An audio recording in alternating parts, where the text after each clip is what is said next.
Welcome back to the Israel Guys and the Land of Israel Network, where we believe that in a world of anti-Israel propaganda and Jew hatred, you should have a direct connection to the land and people of Israel. Wow, there's so much going on right now, specifically with this disastrous hostage deal. And many of you guys are wondering, why are we using the word disastrous? We're talking about 33 hostages most likely coming home. That sounds amazing. But what is behind this? Of course, all of us here at the Israel Guys and the Land of Israel Network want to see every hostage home as soon as possible. That's one of the key elements of this whole war, and we want to see this happen. Of course, there's precious Jewish lives in the hands of the enemy, and that has to be, that's something we want to see change immediately. But how is this being done right now? There's a real sinister scheme going behind the scenes, and we really need to get to the bottom of this. Jeremy Gimpel, Ari, we're going to talk about this. We're going to talk about it in depth, and maybe it's a lot of stuff that you're not aware of. Jeremy, give us a quick breakdown for everybody that's wondering, what's going on? Why is this disastrous? This sounds amazing. Well, in some ways, the hostage deal is, in some ways, the end of this war. The Gazans are going back to northern Gaza. 33 out of 98 hostages are being released, but that means that there's a lot of hostages that are still being held.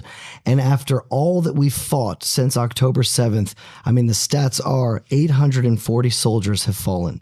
917 civilians have been murdered and killed.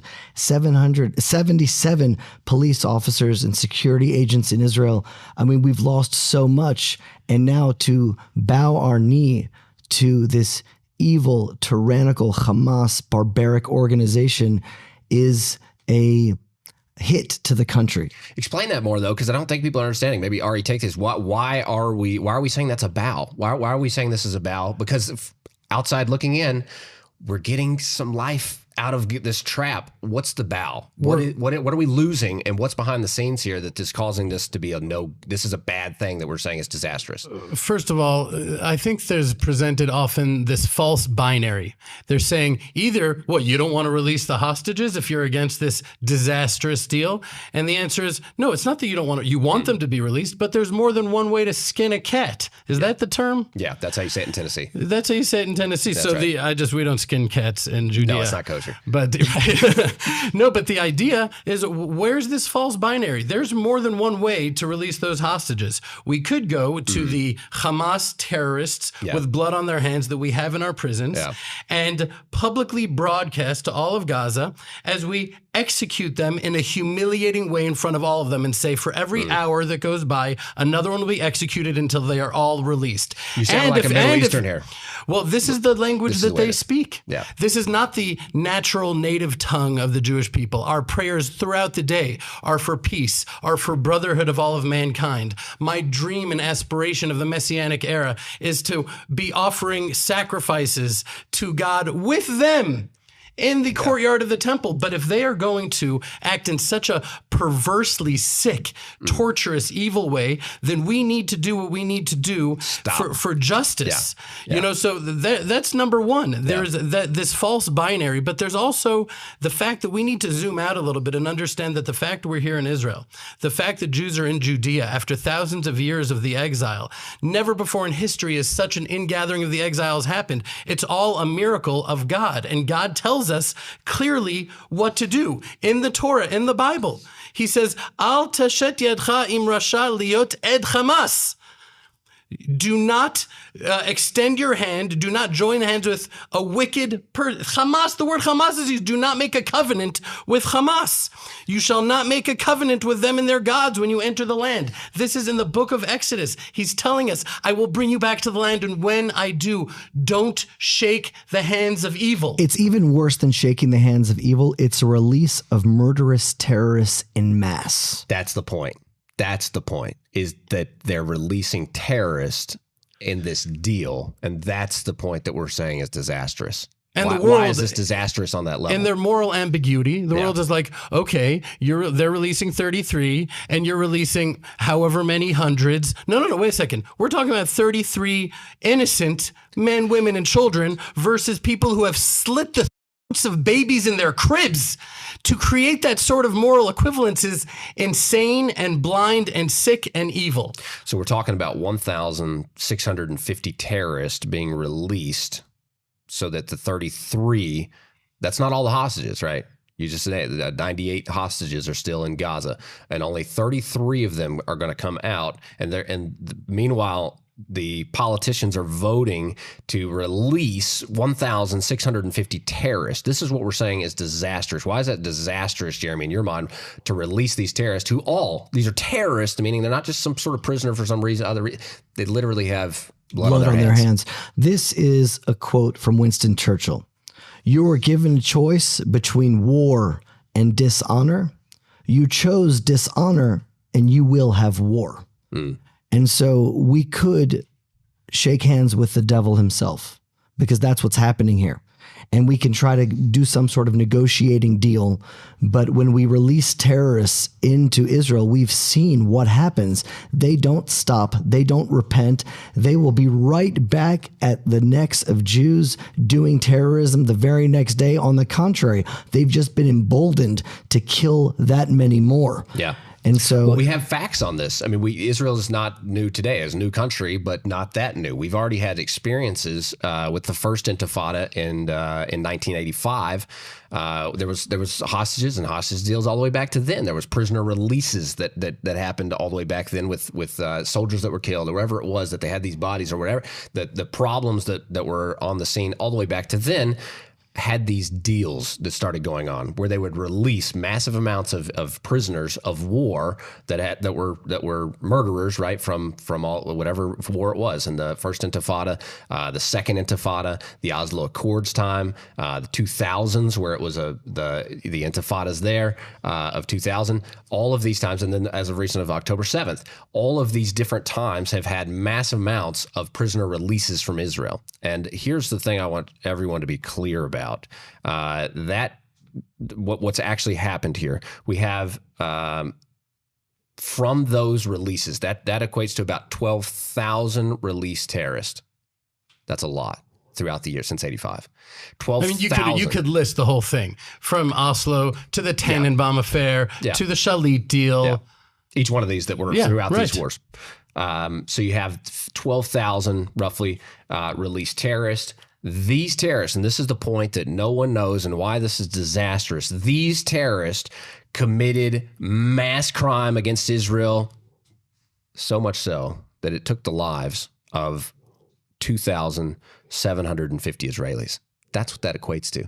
So when we give a deal and we're saying, okay, we want these 33 back, if we take this standard, what the math is, and it's terrible to use math when we're talking about human life, but the math is that if you release 1,650 terrorists to save 33, those terrorists you release statistically will kill another 380 Israelis. Wow. And that is what is blowing our mind. And like everybody's screaming, Israel across the board is screaming right now, stop, there's a better way.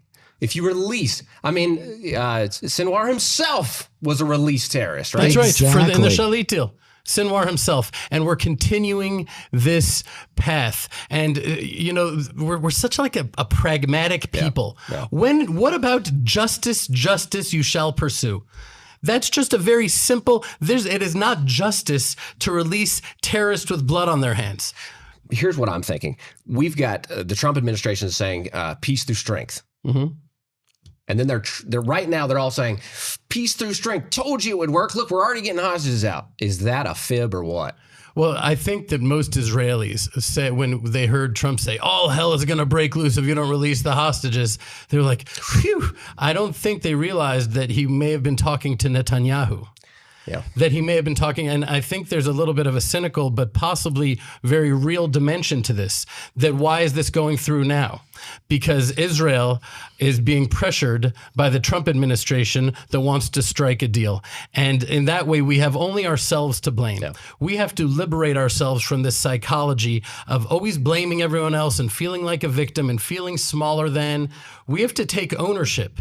And I think in some way, the Biden administration has taught us how to stand up to our adversaries, to our enemies, because they were arms embargoing us. They were turning against us, doing everything they could to keep us from winning that war. And we could go into higher resolution, but it's just true. But now I think the Trump administration is going to teach us how to stand up to friends, which is a greater challenge for Israel than standing up to enemies. Well, I want to say something about the numbers, meaning we release terrorists that will, without a doubt, incur more Jewish death. So many soldiers have already died. But when Yahya Sinwar was released for the Gilad Shalit deal, he was the architect and the brains behind all of October 7th. He may not have had blood on his hands because he was sitting there behind scheming with Iran and doing that. And what did he say? What was the scheme? The scheme was, it worked with me. We need more hostages. Right. And it encourages more kidnappings. If we put an end to it and said there's no dealing with terrorism, terrorism needs to be destroyed, then there's no deal to be had with the devil. We're just incentivizing further kidnappings. And so I want to learn something like principled here, meaning in the past, evil manifested itself as the Nazis, and they would kill innocent babies, women, children. They would just kill according to what they wanted to kill. And then there was a philosophy that wasn't a Jewish philosophy. It wasn't a biblical philosophy. There were people that said, Chamberlain, let's just make a deal. Let's cut a deal. Maybe he'll just take this. Maybe we'll just do that. We'll let the Gazans return to northern Gaza. And what is the philosophical underpinnings between right and left, between people that are happy with this hostage deal, between people that are disgusted by this hostage deal? And I think that it boils down to the inability for the left or for Chamberlain or for really well-hearted people to recognize evil. They don't really want to call evil evil. That we are such a people of love and such a people of life. They don't realize that the win for this evil is the more chaos, the more death, the more destruction. That's all that they want. If you release them, they will only bring more death and destruction. So there's no deal with the devil. You can't deal with evil. You can only destroy evil. Especially this evil, the murder and the terror of these jihadists. It's not a means to an end. Everyone's like, oh, it's a nationalistic aspiration. It's not a national. It is an end in and of itself. The more horrific the torture and pain inflicted, the greater the act of worship it is for them. It's a worship in and of itself. And the West is just there's a little bit of an arrogance there where they project their value system and their worldview on the rest of the world, and they insist on making everything about either national aspirations or materialism without understanding actually it is the pathology of millions of people, of these jihadists, and what they're really about. Well, that's one of the reasons why I really like the new Secretary of Defense of the United States of America. Well, and I'm also seeing a little inconsistency here too, though. I love what we're seeing on the front is strong, and I want to play this clip and we can talk about it more. But I'm seeing a massive inconsistency, what's being portrayed, and then what's coming down here on the land of Israel. I want to talk about that more, but let's watch this clip. This is clip 3, guys. Can we play that? Another protester, and I think this one was a member of Code Pink, which, by the way, is a Chinese Communist front group these days, said that you support Israel's war in Gaza. I support Israel's existential war in Gaza. I assume, like me and President Trump, you support that war as well, don't you? Senator, I do. I support Israel destroying and killing every last member of Hamas. So to me, this is amazing. You have not only Senator Tom Cotton, who's an awesome guy, and we love him, and everything he's done for Israel is amazing. But we have this new Secretary of Defense, Pete Hegseth, who is saying some pretty awesome things here. He's saying, number one, he's a Christian. So that means he's Bible based, right? And that Zionism that he also attested to, that he does support. And then he's saying he wants to wipe out Hamas. And even explicitly saying every single one of them should be done. How is this translating? Because what we see right now is the Trump administration is taking a lot of credit for this deal that went down behind the scenes. Obviously, he's not even in power yet, but he's saying this was Trump's really. He was the one behind the scenes on this deal, pushing for all of the facets that were going on behind the scenes.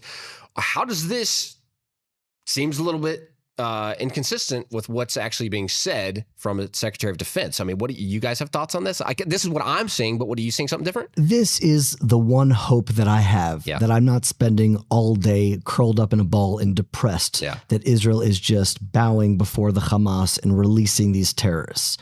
When I hear that from a Navy SEAL, who's now the Secretary of Defense, this administration, I believe, must have something up its sleeve.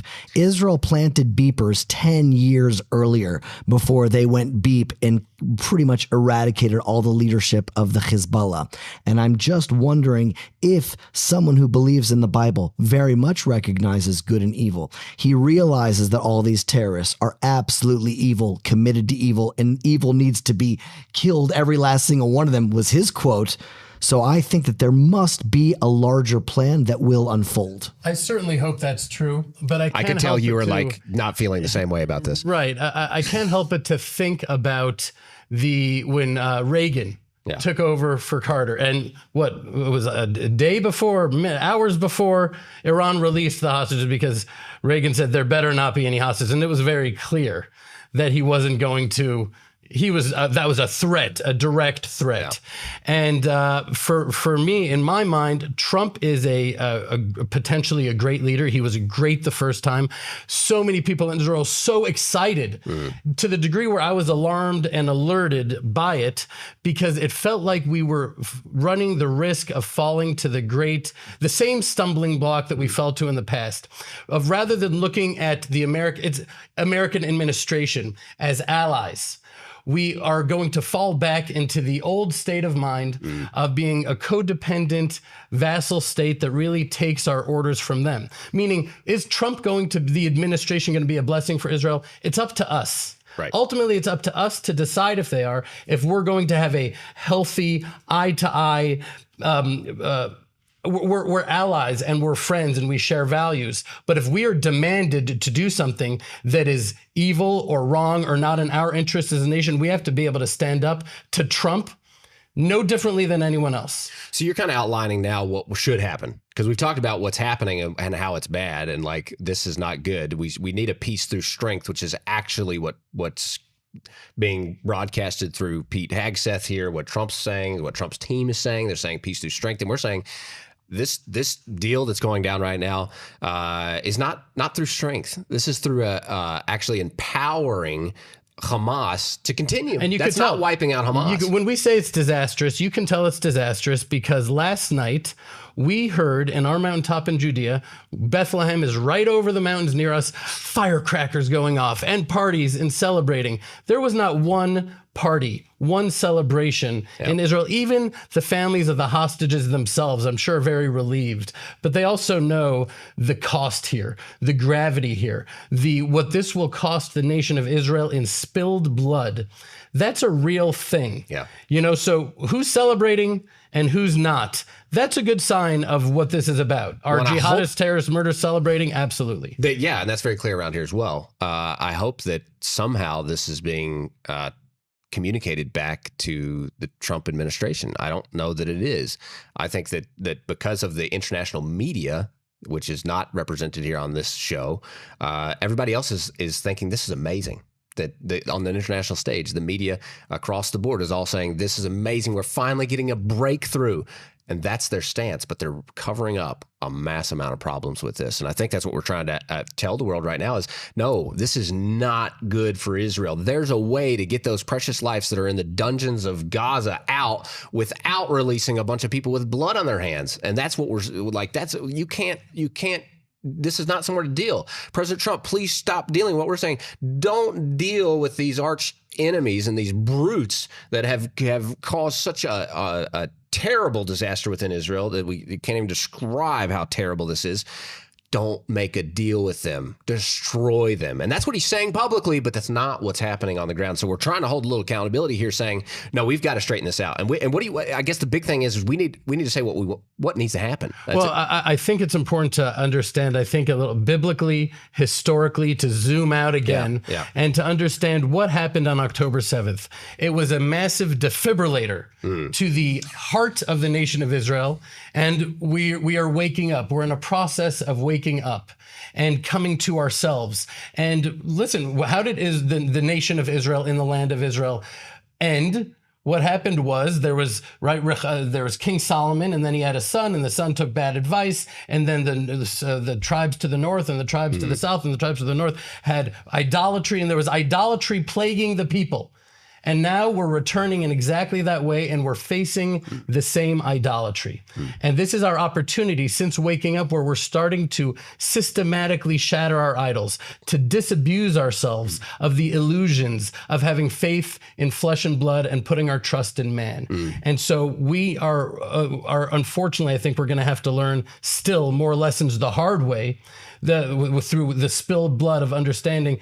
Just because Trump has the potential to be a great leader and a real friend doesn't mean that we need to bow head and bend knee and do everything that he needs to say. That's the heart. So how do we do this right, is. though? How do we do it right? What do we ask them for? You got something else? Yeah, I just think it's really important to note, because it wasn't just the celebrations of Bethlehem that we heard, and it wasn't just the celebrations around the villages here in Judea and Samaria, but Hamas itself came out celebrating. Yeah. Iran came out celebrating. The Houthis came out celebrating. So to realize that all of the bad guys, and what does it mean, bad guys? You need to understand, who are the Houthis? Yeah. The Houthis, their flag, that what is their banner? It literally says, Allah is great, death to America, death to Israel, curse the Jews. That's their banner. That's on their flag. That's their flag. That's their banner. That's what they're about. Is there any other people in the world that has random countries in other places that their entire motivation, their entire identity is death to America, death to Israel, curse the Jews? And if those people are celebrating this hostage deal, you need to know that it must be wrong. And it's not a war against the Jews in the Arab world, or even Jews against the Muslim world. I want you to look at this video clip here, because this explains it all.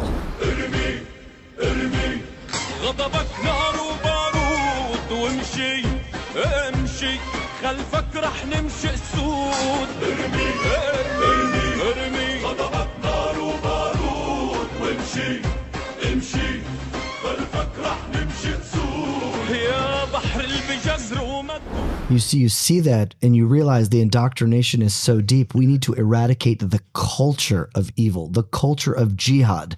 And this is now encouraging, as if the jihadists are winning. We capture them, but they're being released to only continue it more and more. It's a war of values, and that's one of the reasons why I like Pete Hegseth so much. I'll tell you a story. I met him for the first time on the Arugot farm in Judea, and he came out and he spent the whole day, and we were just talking about the Bible, talking about King David, talking about God, talking about the land of Israel.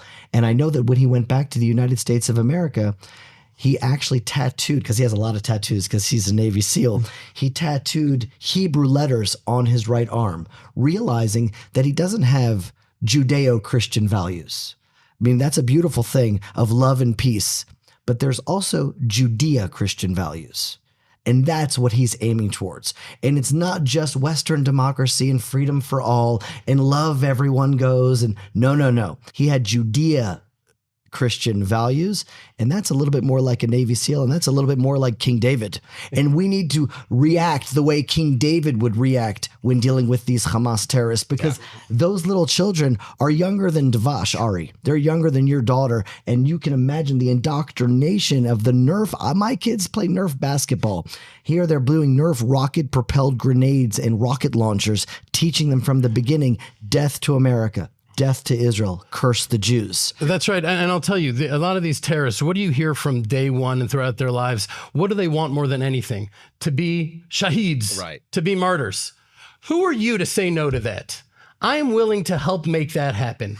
That needs to happen, because Jeremy, when you said we need to eradicate the culture, I'm not exactly sure what you meant, but I know that a lot of times Western thinking is like, we got to get into their schools and change their textbooks. Come on. Well, you even see that coming a little bit from the States right now. Yeah, but we're going to rebuild Gaza with some good education. With good systems. education, as if it's just an issue of their curriculum. And this doesn't go back Elon Musk even say that thousands of years to even like spiritual predispositions from Ishmael. Yeah. You know, we have to understand the depth of what this is. And the only way to really change the culture is by uprooting it and proving it wrong. And how do you prove it wrong? Well, if Allah is the ultimate God and Islam is the ultimate truth, then the more they're expanding, the more they're being fortified in that belief. Yeah. But when they are defeated, and we are going into Gaza and we settle it with Jewish settlement. Then they're, wait a second, this little nation of Israel is defeating us. And then we say, you have to understand why we're winning, because Allah is with us, not with you. You know, it's much deeper than that, Ari. It's much deeper than that. In fact, the only promise made in the Bible to Abraham, then to Isaac, and then to Jacob is that one day the Jewish people will live in this land. And as long as we are living in this land, we are a living testimony that God is alive and well and that he's guiding the world. It's the only promise. And so the battle right now really defines good and evil, meaning this is the courtyard. This is the playing field. The battle of good and evil is happening exactly on this land because God's promise is on this land. And so every force, whether they be woke, liberal, I don't know what, from San Francisco that want to kick the Jews out of the land of Israel, to kick the Jews out of Judea as they're fighting for indigenous rights, or they want to be the Hamas that are coming and trying to destroy us and terrorize us. Evil is trying to stop the one promise God made in the Bible to the people of Israel. And if we are here, we are the testimony that the EU doesn't run the world and that Trump doesn't run the world. God runs the world. That's right. And I think we need to also take responsibility vis-a-vis America and understand that I think that Trump really is a friend to Israel. Yeah. And he doesn't understand the depth and the dimension of what is really happening here, that really by doing this, by pushing this deal through, there will be American blood on his hands. American blood. Right. Why? In America, domestically in America, because after October 7th, Western thinking is, well, if you're a victim, then people like you. And then, no. After October 7th, Jews around the world were in an unparalleled state of fear, of alienation. And a real practical attacks on Jews around the world went up exponentially after October 7th. You'd think it would be the reverse. No, when Israel is weak, every Jew is weakened. And so right now, the jihad has been emboldened. And this emboldens their attack against everyone, Americans included. And this is going to encourage further terrorist attacks in America on American soil. This reminds me of something really identical to what happened to the last round in the Trump former government, where they released the deal of the century, and they put down a whole idea that they could create a sanction off a portion of the land for Jews, and then section off a part for Arabs over here, and that whole deal. You guys remember that? Of course. And that was the first part of the administration went down that way. And then something happened. It changed because Israel is saying this is not going to work. Israel stood up then, right? Because the Trump administration was plowing straight ahead into creating an Arab state, basically, in the heart of Israel. And they thought that that was just the only solution, because that was the solution that Trump had been handed down from every president before him since Israel's creation, basically, was saying this since 1967. And then it changed. And why did it change? Well, I think David Friedman had a lot to do with why it changed. Ambassador Friedman at the time had the Jewish mindset of what needed to happen. And then he also had a lot of backing here in Israel that this was not going to work. And Israel stood up and said, hey, you know what? Let's take all the good that you've out of all of this and let's put it into the Abraham Accords. And then it shifted. You saw that, right? It all shifted to the Abraham Accords. This whole mess that was created here, your farms, all the farms that we work on, were included in those maps that were drawn out here. And it was giving us a lot of encouragement to say, hey, wow, we're making a difference here, but this thing is not going to work. And then it shifted over into a whole different thing.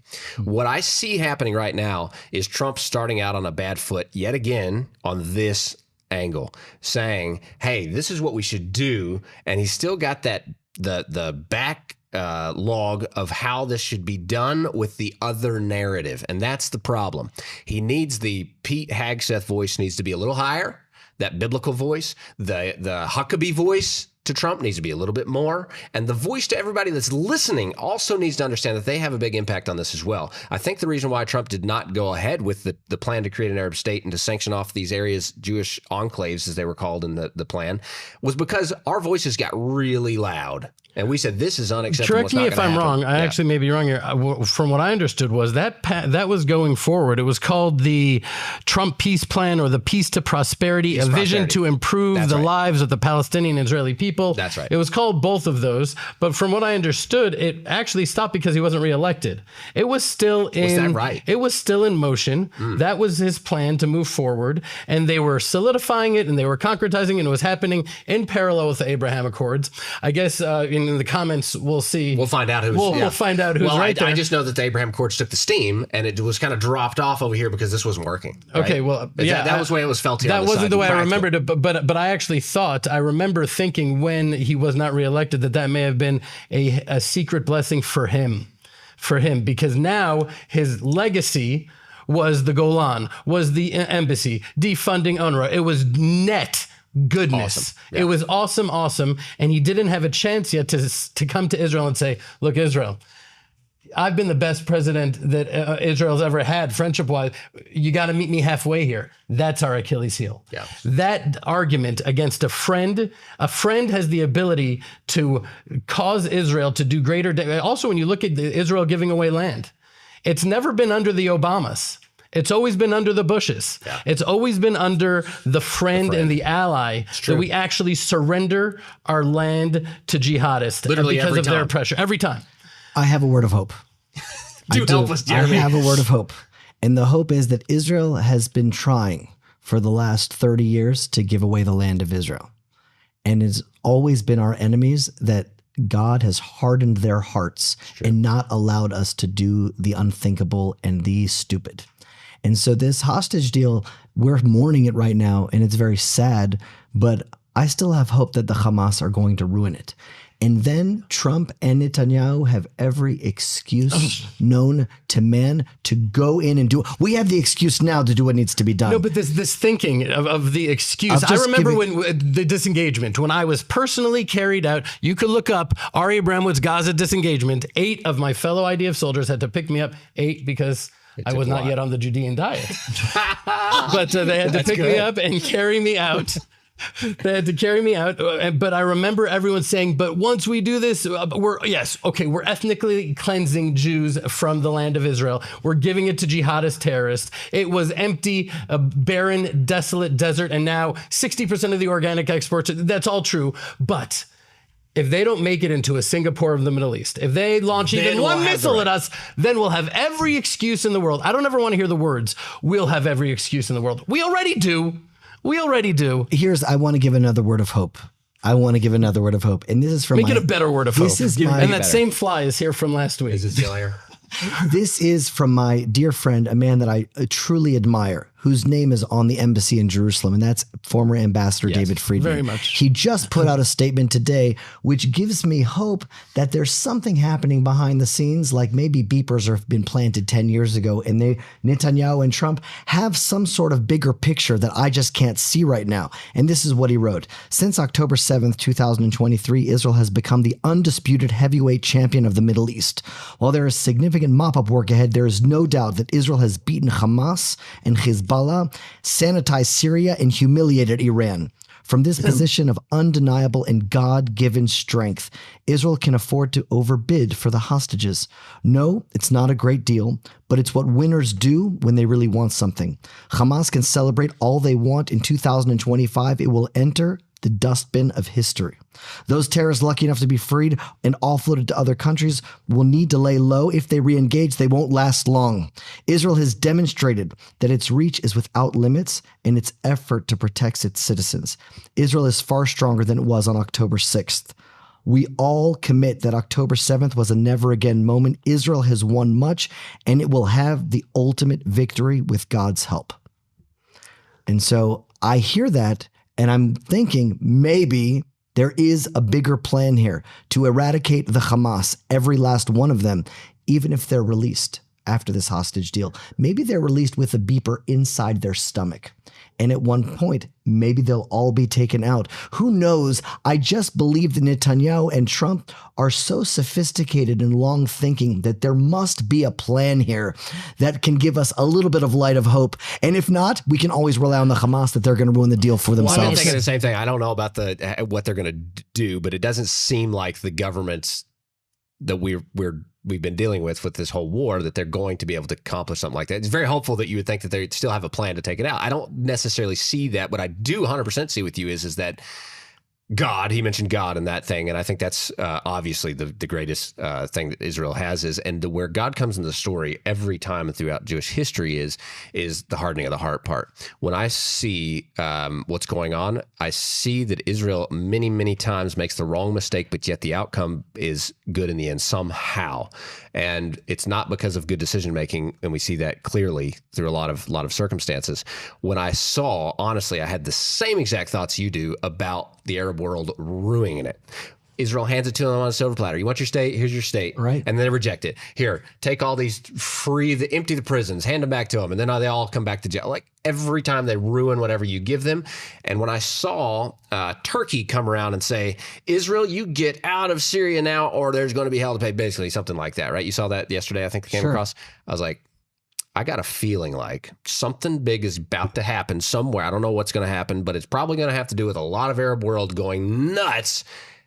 And this kind of stuff is not going to go down very well. And America is either going to stand with Israel against this massive onslaught against Israel that's still forming. It's not over yet. You guys agree with me? It's not over. And it's more like it's like started. It hasn't even started. That's the feeling I get. Everybody's thinking, oh, the war's about over.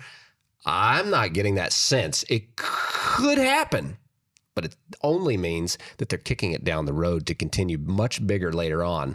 That's my feeling. Well, this is brought back into my comfort zone because you mentioned God and David Friedman mentioned God. Yeah. And I have a lot of hope in the United States of America now because America had a choice. And there are two ways in Hebrew to say America. You can say Amrika, that's how which literally in Hebrew means a nation of emptiness. Mm-hmm.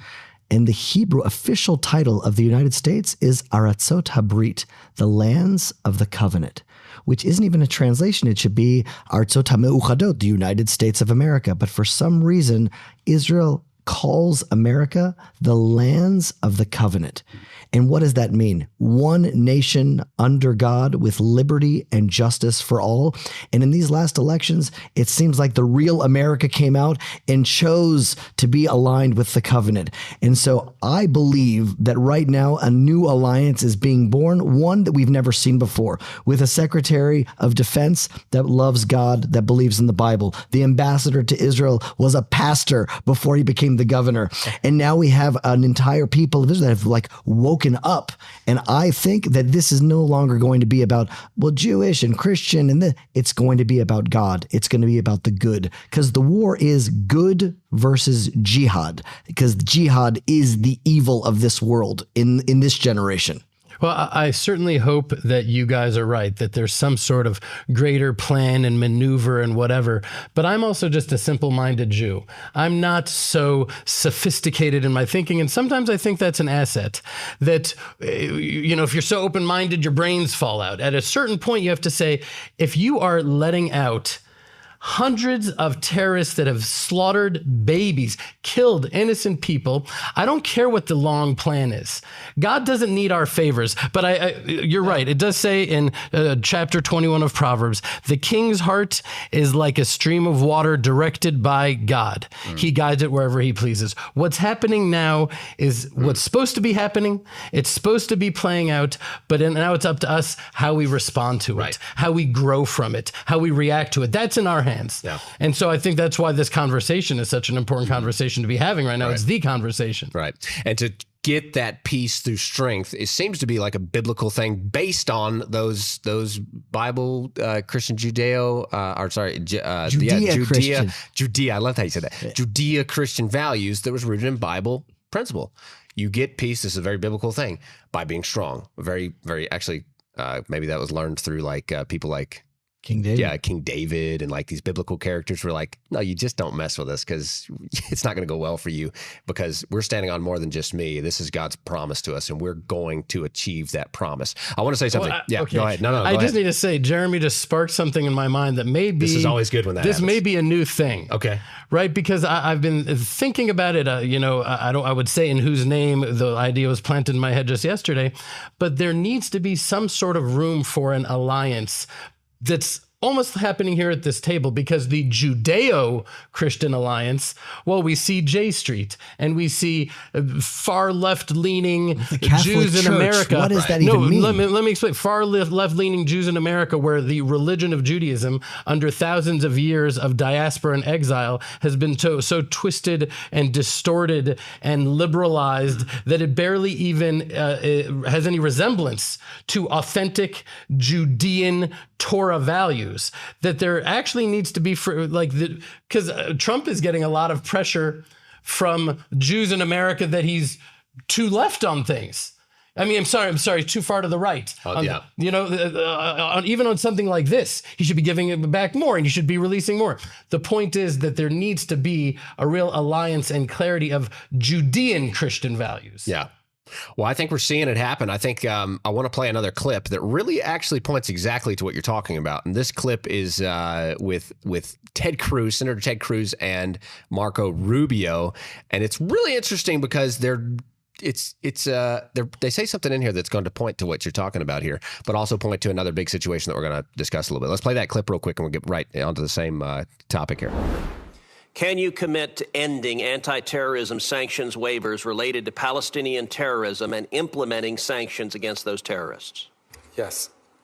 Can you commit to ending discriminatory policies, including Biden administration's secret boycott policies against Jews in Judea and Samaria? Yes.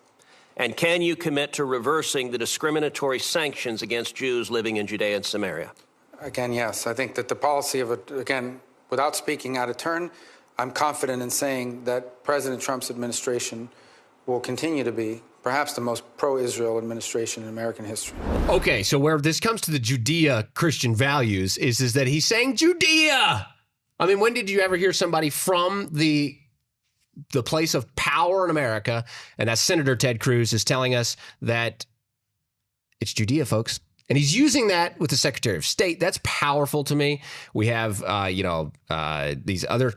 It's becoming a thing within the Congress, within the Senate. It's become a thing within the powers of America that they're saying, wait, we're not going with this narrative that was replaced in 64 by an organization that was attempting to destroy the Jewish connection to Judea, and that was just like the Romans were trying to do. We had a new attempt at trying to destroy the Jewish, and that's what is happening in our age. Is this PLO, the Palestinian Liberation Organization, wanted to come in and rid, just like the Romans did, Jewish connections to Judea, so much so that they wanted to go with the same idea that the Romans did, rename it, and then everybody will forget about it. Well, it didn't work with the Romans 2,000 years ago, and it's not working now with the Palestinians to try to rename and recreate all the education and all the things and what's going down here. So that's the Judean front, is our power in America is understanding the actual history of what's at play here as Judeans, and our value dated all the way back in thousands and thousands of years of history.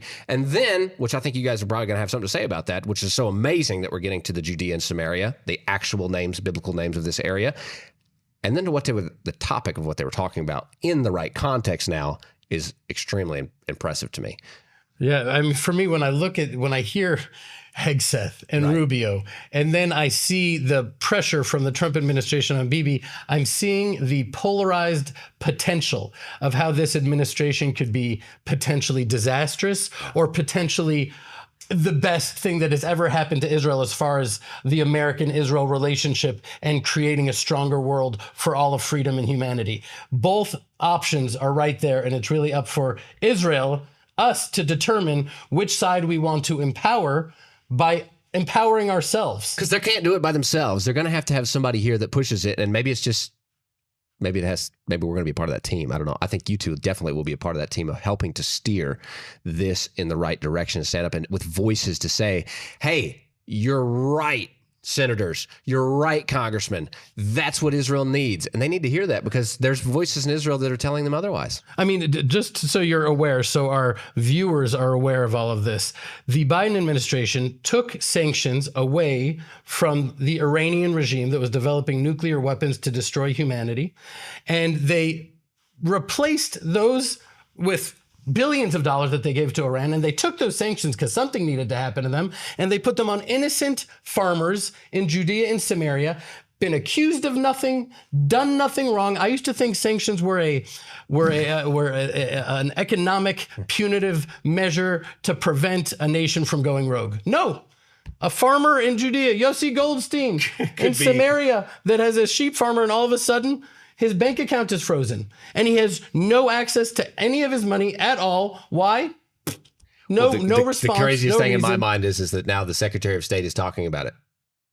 Yeah, and he's talking about Judean farmers.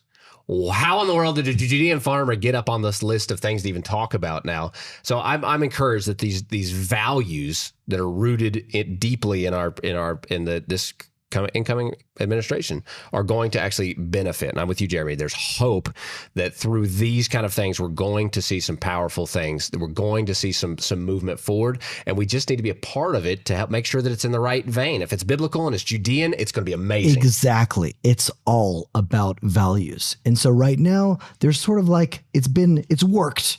There's like the Allah Akbar while committing murder. I think it's the only religion in the world that will praise their God while committing murder.